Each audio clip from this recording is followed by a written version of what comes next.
Hello friends, मैं दीपक आपका स्वागत करता हूं आपके अपने यूट्यूब चैनल महा उज्ज्वल में। तो फ्रेंड्स, आज मैं आपके लिए लेके आया हूं एक नई वीडियो और इस वीडियो में आपको बहुत ही बढ़िया टॉपिक मैं आपको बताने वाला हूं जिसका नाम है भारतीय संविधान।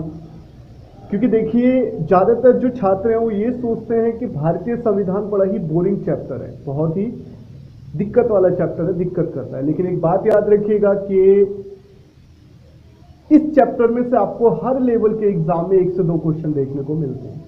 और अगर आप तैयारी कर रहे हैं यूपीएसआई की, उत्तर प्रदेश सब इंस्पेक्टर की, तो संविधान आपके लिए बहुत ही इंपॉर्टेंट है। डीपली आपको पढ़ना है इसके बारे में और मैं यहाँ पे आपको सारी चीज़ें डीपली ही बताने वाला हूँ। तो फ्रेंड्स, चलिए ज़्यादा समय ना लेते हुए मैं आपकी आज की वीडियो स्टार्ट करता हूँ। तो देखिए, हमारा संविधान क्या कुछ ही समय के अंदर बन गया या इसमें समय लगा? तो फ्रेंड्स, बिल्कुल जीरो से मैं स्टार्ट कराने वाला हूं। इंडियन कॉन्स्टिट्यूशन, भारतीय संविधान।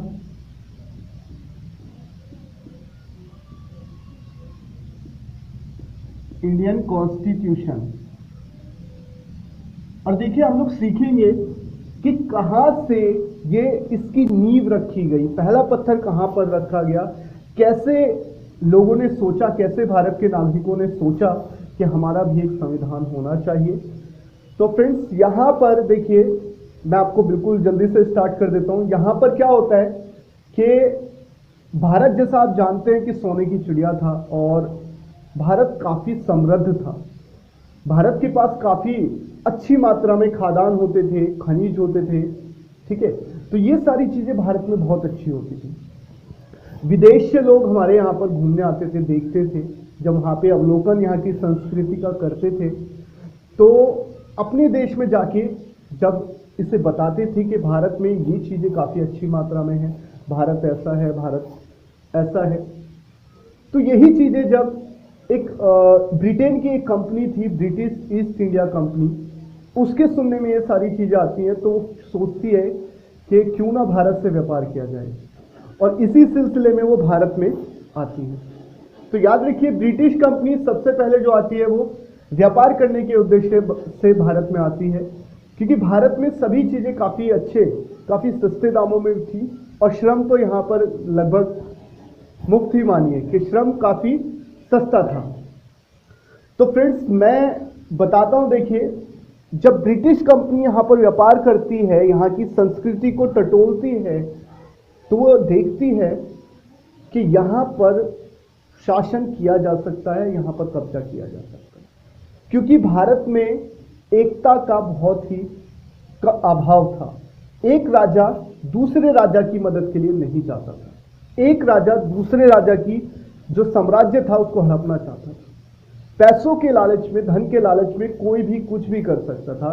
तो इसी चीज का फायदा ब्रिटिश ईस्ट इंडिया कंपनी ने उठाया और भारत में लड़ाइयाँ स्टार्ट कर दी। तो देखिए, भारत में उनकी कई लड़ाइयाँ हुई, लेकिन जो मुख्य लड़ाई है जिससे उनका रास्ता साफ हो गया, वो 2 लड़ाई हैं। तो वो मैं आपको बता देता हूँ। हाँ जी, ये देखिए, सबसे पहले लड़ाई होती है प्लासी की लड़ाई, ये बंगाल में पड़ता है, प्लासी की लड़ाई। और दूसरी लड़ाई होती है बक्सर की लड़ाई, या बक्सर का युद्ध भी आप बोल सकते हैं, बक्सर की लड़ाई भी आप बोल सकते हैं, ठीक है। तो इन दोनों जो लड़ाई हुई है ये हमारे संविधान के लिए मील का पत्थर साबित हुई है, ठीक है। तो यहां पर इन दोनों की तिथि भी आपको याद रखना बहुत जरूरी है। तो प्लासी की लड़ाई जो होती है वो होती है 23 जून 1757 को, ठीक है। और बक्सर की लड़ाई जो होती है वो होती है 22 अक्टूबर 1764। लगभग 7 साल का इसमें अंतर होता है। तो जब ये 2 लड़ाई होती है तो आप जैसा जानते हैं कि एक पक्ष तो इसमें ब्रिटिश ईस्ट इंडिया कंपनी ही होगी,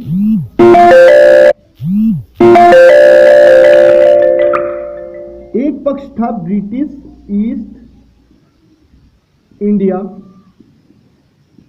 कंपनी, ठीक है। ब्रिटिश ईस्ट इंडिया कंपनी थी ये, और एक था इसमें यहां पर जो लड़ाई होती है वो बंगाल के उस समय के नवाब सिराजुद्दौला, आपने नाम इनका सुना होगा, काफी बहादुरी से ये अंग्रेजों के खिलाफ लड़े और ये पराजित हो जाते हैं। अभी बात आती है बक्सर की लड़ाई की। तो जो बक्सर की लड़ाई में, जैसे मैंने बोला, east India company, east India company, और देखिए अब यहां पर जो होते हैं बंगाल के नवाब, बंगाल के नवाब, और दो पक्ष होते हैं। वो कौन से होते हैं? देखिए, अवध काफी शक्तिशाली महाजनपद था उस समय, अवध के नवाब या अवध के राजा या अवध का साम्राज्य, और एक और होते हैं यहां पे मुगल साम्राज्य।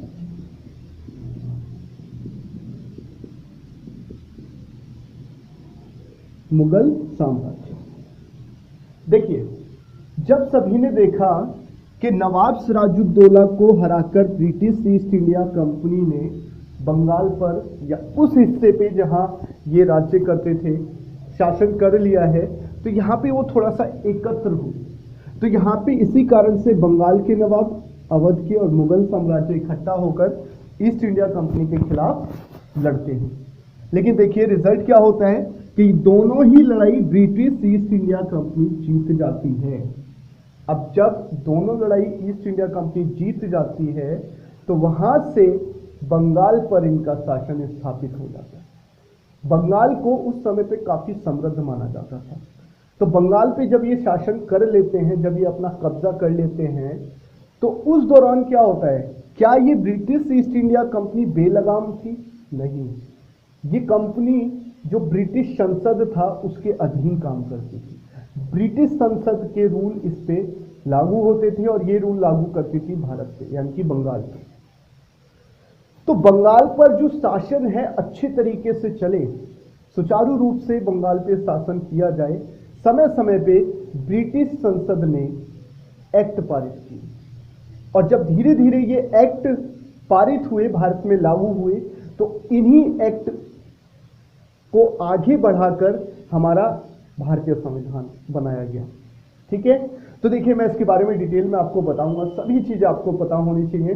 और इन्हीं अधिनियमों में से अभी लास्ट दिल्ली पुलिस के पेपर में 2 क्वेश्चन आए थे। हर पाली में आपको 1 से 2 क्वेश्चन देखने को मिले हैं एक्ट में। ठीक है, चलिए आगे देखते हैं। तो फ्रेंड्स, सबसे पहले ये जो जैसे मैंने आपको बताया लड़ाई होती है 1757 और फिर 1764। तो इन्होंने लगभग कुछ साल बाद, लगभग 8 या 9 साल बाद 1773 में पहला एक्ट पारित किया, जिसको बोला गया 1773 ईस्वी का रेगुलेटिंग एक्ट। रेगुलेटिंग एक्ट, ठीक है, 1773 ईस्वी का रेगुलेटिंग एक्ट। तो रेगुलेटिंग एक्ट के अंदर क्या था भाई? रेगुलेटिंग एक्ट के अंदर था, इन्होंने सबसे पहले क्या हुआ, देखिए 3 प्रेसिडेंसी होती थी, उनमें से जो कलकत्ता प्रेसिडेंसी थी, कलकत्ता प्रेसिडेंसी में अपनी सरकार को स्थापित कर दिया, और स्थापित करने के बाद वहां पे एक गवर्नर बैठा दिया गया कि आप शासन कीजिए। आप देखिए यहाँ पे आप गवर्न कीजिए, इन सबको देखिए। उनको 4 सदस्य दे दिए गए। ठीक है, और इसके बाद कहानी क्या होती है कि कंपनी जो शासन कर रही है उस पर पूरा नियंत्रण किसका होता है? संसद का नियंत्रण होता है। तो ये तो नॉर्मल सी बात है। ठीक है, जो इसमें मोस्ट इंपोर्टेंट जो बात होती है वो ये थी, बंगाल के गवर्नर, जो बंगाल का गवर्नर नियुक्त किया गया था, अब गवर्नर कहलाएगा किसका? तीनों प्रेसिडेंसी का गवर्नर। ठीक है, तीनों प्रेसिडेंसी का गवर्नर कहलाएगा। इसके बाद कहानी क्या होती है? सबसे इंपॉर्टेंट सुप्रीम कोर्ट की स्थापना करते हैं। सुप्रीम कोर्ट की स्थापना, हाँ जी, ठीक है। सुप्रीम कोर्ट की स्थापना हो जाती है 1773 ईस्वी के रेगुलेटिंग एक्ट द्वारा। ये दो चीज आपको याद रखनी है, ठीक है। बाकी मैंने आपको ऑरली बता दिया है, अगर आप चाहे लिखना तो लिख सकते हैं। और फ्रेंड्स देखिए, एक बड़ा अच्छा सजेशन मैं आपको देना चाहूंगा, मैं बिल्कुल डीपली ये करा रहा हूं। तो जब भी आप इस चैनल पे किसी भी वीडियो को देखते हैं, चाहे वो मैथ का है, चाहे वो जीके का है, चाहे वो करंट का है, चाहे वो रीजनिंग का है, तो आपसे रिक्वेस्ट है कि आप कॉपी और पेन लेके बैठिए, ठीक है। जो जो आप देखिए, यूटिलाइज तभी होगा, इसका औचित्य तभी बैठेगा जब आप उसको लिखेंगे और एक बार फिर से उसको रिवाइज करेंगे। संविधान इससे बाहर नहीं जाएगा, गारंटेड, ठीक है। तो यहां पर आपका 1773 का रेगुलेटिंग एक्ट हो जाता है। इसके बाद मैं आपको बताता हूं दोबारा से अगला जो एक्ट लागू होता है, वो देखिए 1784 का पिट्स इंडिया एक्ट। 1784 का पिट्स इंडिया एक्ट, ठीक है। 1784 का पिट्स इंडिया एक्ट, इसके अंदर क्या होता है भाई? अब सीधी सी बात है कि भैया एक गवर्नर तुमने बैठा रखा है, तीनों प्रेसिडेंसी का काम संभाल रहे हो, तो जाहिर सी बात है वर्कलोड वहां पर पड़ जाता है। तो यहां पर ये क्या करते हैं कि दोहरा प्रशासन एक नीति लागू करते हैं और उसमें कुछ विषयों को एक जगह डालते हैं, कुछ विषयों को एक जगह डालते हैं। तो आइए देखते हैं। तो यहां पर क्या आता है? दोहरा प्रशासन। क्या आता है? देखिए, द्वैध शासन नहीं बोल रहा हूं मैं, दोहरा प्रशासन। द्वैध शासन और दोहरा प्रशासन में अंतर है, ठीक है, वो बताऊंगा जब द्वैध शासन आएगा। तो यहां पर पहला जो इन्होंने जो डिपार्टमेंट बनाया वो बनाया बोर्ड ऑफ डायरेक्टर। दूसरा बनाते हैं बोर्ड ऑफ कंट्रोलर, ठीक है, बोर्ड ऑफ कंट्रोलर।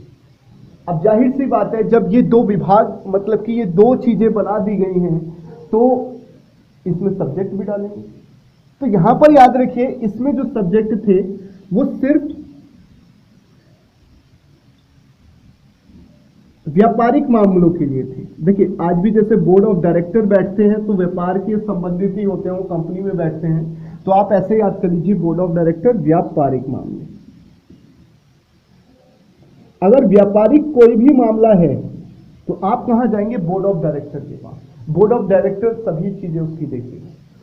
और अगर ये मामला है राजनीतिक तो कहां जाएगा? बोर्ड ऑफ कंट्रोलर, ठीक है। राजनीतिक मामलों के लिए बोर्ड ऑफ कंट्रोलर के पास आता है। ओके, तो फ्रेंड्स देखिए, दो मैंने आपको एक्ट आज बता दिए हैं, तो होप सो, मेरे को ये उम्मीद है आपको ये दो एक्ट समझ में आए होंगे, ठीक है। एक एक्ट और मैं आपको बता देता हूं इससे जो अगला है, चलिए देखते हैं आगे। तो फ्रेंड्स, मैंने आपको 1773 क्लियर कराया, 1784 का पिट्स इंडिया एक्ट क्लियर कराया। अब आगे जो आता है, देखिए 1793 ईस्वी का चार्टर अधिनियम आ जाता है। 1793 ईस्वी का चार्टर अधिनियम, ठीक है, 1793 ईस्वी का चार्टर अधिनियम। तो फ्रेंड्स, इसके तहत कई सारी बातें लागू की जाती हैं, लेकिन जो मुख्यतः जो सबसे महत्वपूर्ण बात होती है वो होती है कि जो ब्रिटिश कंपनी में जितने भी कर्मचारी थे, जो भी यहाँ पर थे, लगे हुए थे, बंगाल पर शासन करने में, मैनेज करने में लगे हुए थे, उन सभी की जो तनख्वाह है, वेतन है, भत्ते हैं, वो कहाँ से देने की व्यवस्था की गई? भारत के राजस्व में से, ठीक है। यहां लिखेंगे, कंपनी के कर्मचारियों को वेतन,